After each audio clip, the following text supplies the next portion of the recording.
finales for the lightweights, women's flyweights, and bantamweight divisions going down tomorrow night, or likely when you're catching this audio only or YouTube video, going down tonight, Friday at 9 p.m. on ESPN, ESPN Plus, headlined by Gadzi Rabadanov, who's already a PFL world champion from last year's season tournament that they had, and then he's going for another tournament win this year over Alfie Davis. And Gadzi Rabadanov's just been running through that. He's going to break down all the championship fights. Liz Carmouche taking on Jenna.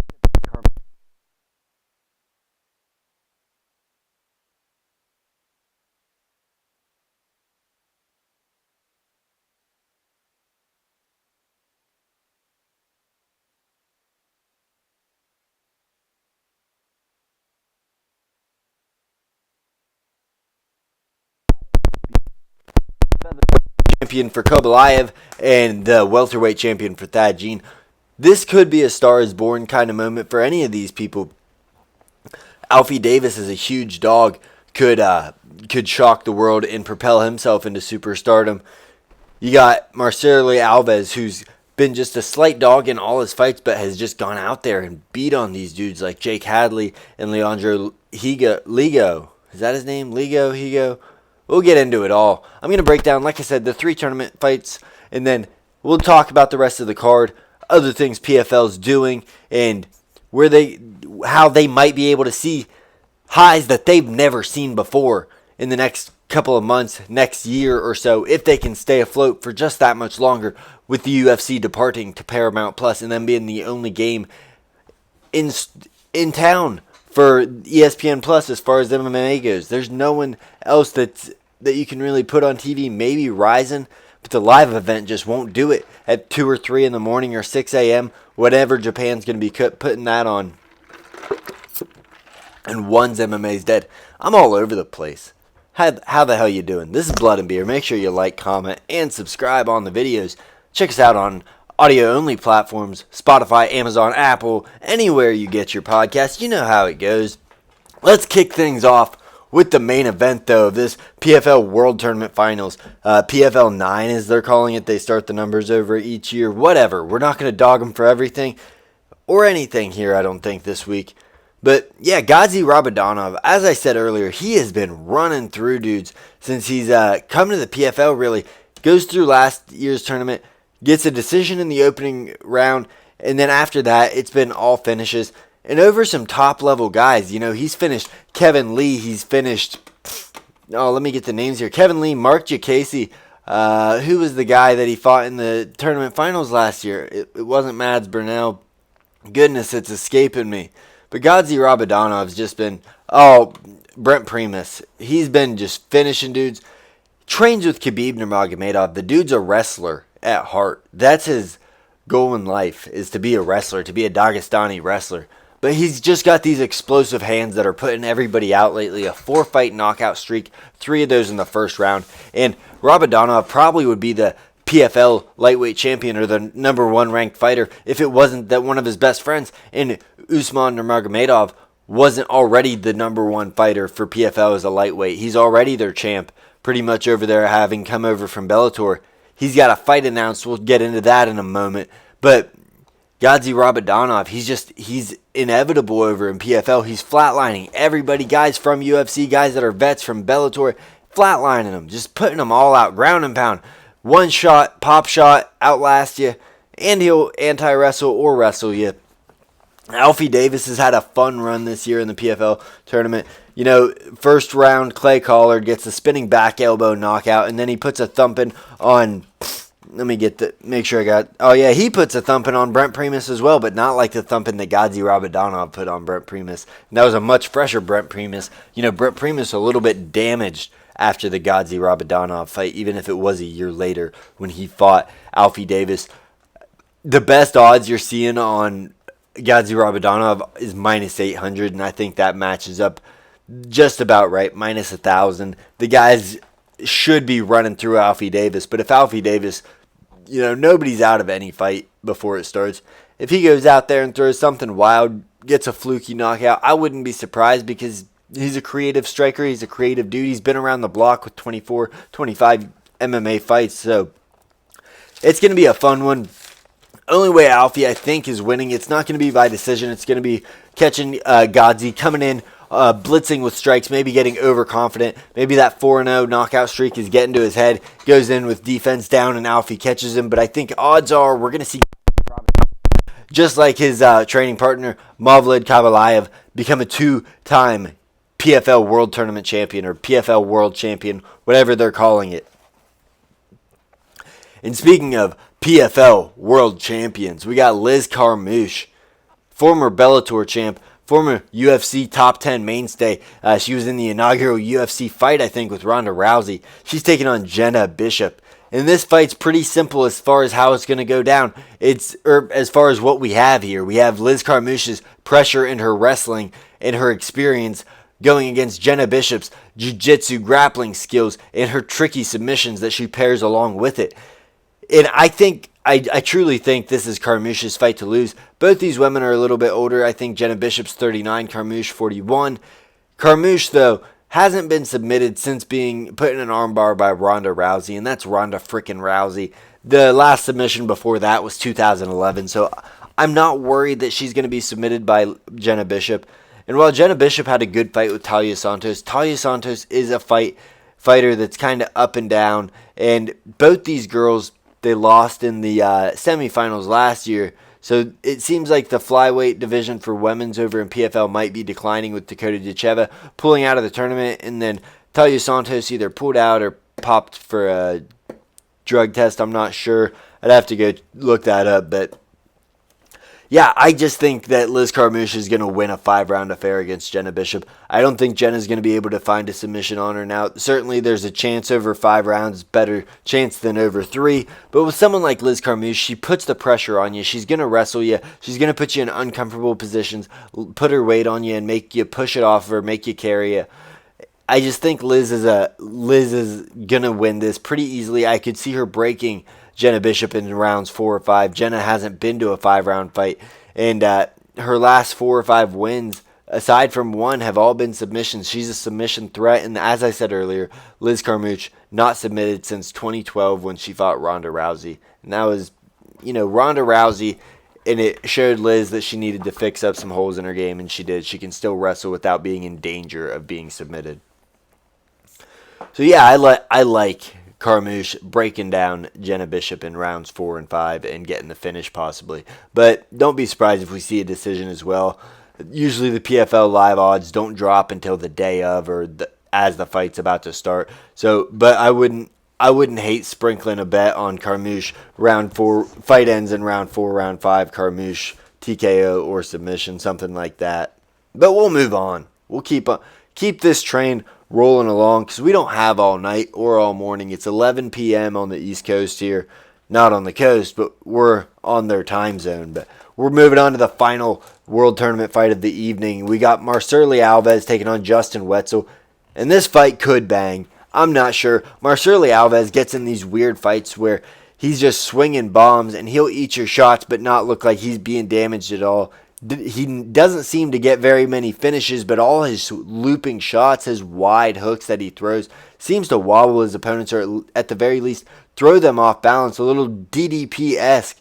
And his anti-wrestling is pretty phenomenal. I mean, against Leonardo, Higo, and Jay Cadley, both of them showed great takedown defense to keep the fight where he likes it, where he can make it ugly and just strike with you. He's 5'4". Justin Wetzel is going to have a 4-inch height advantage and probably a pretty good reach advantage as well. But I think that Justin Wetzel's pace that he puts on guys, he's kind of like a Diaz brother, but more wrestling. Not quite Marab, just not fully committing to anything at all at any time, but always making you work, always in your face. I think that Justin Wetzel is going to be able to get Marceli Alves tired over a 5-round fight and get the victory here. I think he's much more game for it. He's got busy boxing where it's not a super clean combination, but he's just throwing his hands always when at range and to move into wrestling range. He likes to lean against you on the cage, and he knows how to make you tired. He's going to lean on you. He's gonna force you to turn him, and he'll let you turn him, but he's gonna make you use a lot of energy that he's not using in that same exchange. He'll lean his weight on you, and I think that's gonna be a problem for Marcelo Alves, where Wetzel's already going to have the height advantage, so it's going to be pretty easy for him to lay his weight on him, to get his arms around him. And I think that Wetzel finish late or round 5 victory. He's going to have the better gas tank here against Marcelo Alves. Alves is a fun fighter, though. It's going to be fun in the first couple rounds. I don't think Alves is going to be able to get Wetzel out of there early, and I think he's going to gas. He's 5'4", 135. He's a big dude for the weight class as far as muscle goes, and muscle sucks a lot of air.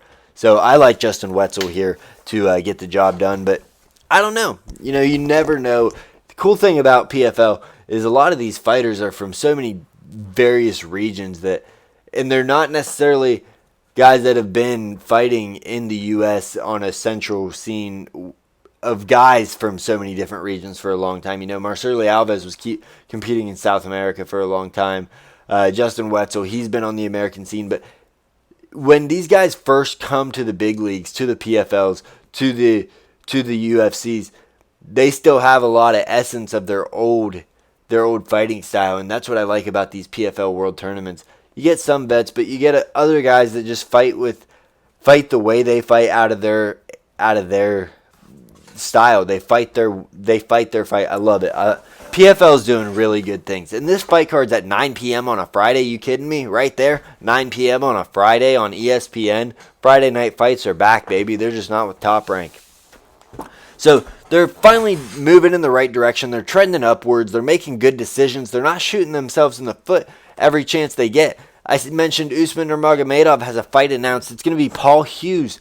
The rematch on October 3rd for the PFL Lightweight Championship after Usman Nurmagomedov won a split decision or unanimous, but it was a super close fight over Paul Hughes earlier this year in one of the fights of the year.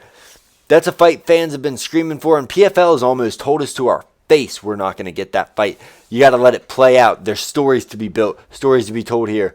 After Paul Hughes went out there, knocked someone out in 42 seconds, made himself undeniable, PFL put their foot in their mouth again, said we're not giving him the title shot. It's going to be the winner of Alfie Davis, and whoever he fights ends up being Gadzi Rabadanov. No shot Gadzi's fighting Usman Nurmagomedov, so they have to pivot. They give it to Paul Hughes, and Paul Hughes, good story for the PFL. A star they built. He was big where he's from in Ireland, in the UK, but PFL's built him into a global star. They do a good job with that with their homegrown guys. It's just a lot of the times they sail ship, or they end up, after they win a tournament, sometimes they kind of get fat and happy, if you will. Not literally fat, just they get a little lazy over in the PFL. But like I said, this card, great timing. It's got fun fights on it. It's got your vets like Juliana Velasquez, like the goodness gracious, got his name right here, Mads Burnell. And so you got your vets from Bellator, from UFC on here. You also have exciting fighters like Bellagio Ali Walsh, Muhammad Ali's grandson. He's going to be looking to bounce back from his first career defeat, submission to Freddie Gibbs Jr., or to Ronnie Gibbs Jr., a local guy in Chicago where he was fighting at the time, where he was a minus 1,000 favorite over this guy, or minus 2,000 favorite. Freddie Gibbs weathered the storm and outlasted Ali Walsh's gas tank. But he's looking to bounce back. I'm sure there were holes in his game he fixed up. He's probably learned how to manage his gas tank a little bit better. But on that Paul Hughes card, they also got Corey Anderson taking on Dovlet Yagshimuradov. That's going to be a fun-ass fight. Corey Anderson just taking fun fights in PFL, and I love that. Also got the return of Artem Lobov. Yes, the GOAT is coming out of retirement to fight on the PFL October 3rd card, a Champion Series card, and that's what is fitting for a guy like Artem Lobov. But finally, the UFC, they're moving to, I already mentioned it, they're moving to Paramount Plus. I have a whole video out. You can watch everything there. I mentioned this a little bit with the PFL, but this really could be the greatest thing in the world for them, or they could just die slowly into the night because ESPN doesn't want to push MMA anymore and says, hey, if we don't have the big dog, we're out. But if they do get behind PFL, they look at PFL and they say, hey, they're doing kind of good things. They got a new CEO, new guy in charge. It's less convoluted than it was. Still a little convoluted, but you can kind of see the clouds clearing up, and they're giving us a picture of what's going to be happening. They still only have one champion, one true champion belt holder, but they're figuring it all out. They're getting it. I don't know why they made it so complicated to figure out, but they're getting it.